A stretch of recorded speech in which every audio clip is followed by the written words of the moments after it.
To get back a lost driving license, follow these steps. First, report the loss to the police and obtain a crime reference number, as this will be required when applying for a replacement license. Next, complete the application form for a replacement driving license, which can be downloaded from the government website or picked up from a post office. When filling out the form, ensure all details are accurate and up to date, including your name, address, and date of birth. You will also need to provide proof of identity, such as a passport, and proof of address, such as a utility bill. Send the completed application form, along with the required documents and fee, to the address specified on the form. The fee for a replacement license varies, so check the government website for the most up-to-date information.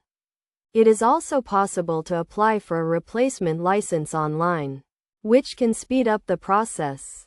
Once the application has been processed, a replacement driving license will be sent to you by post. This can take up to 3 weeks.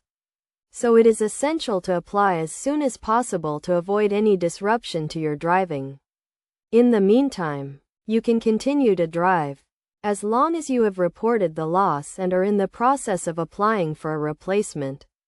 However, you must not drive if your license has been revoked or suspended.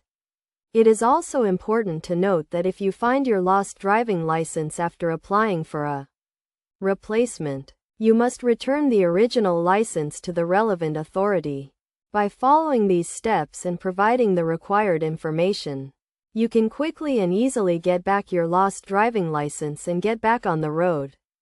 Remember to always keep your driving license safe and secure to avoid the hassle and expense of replacing it.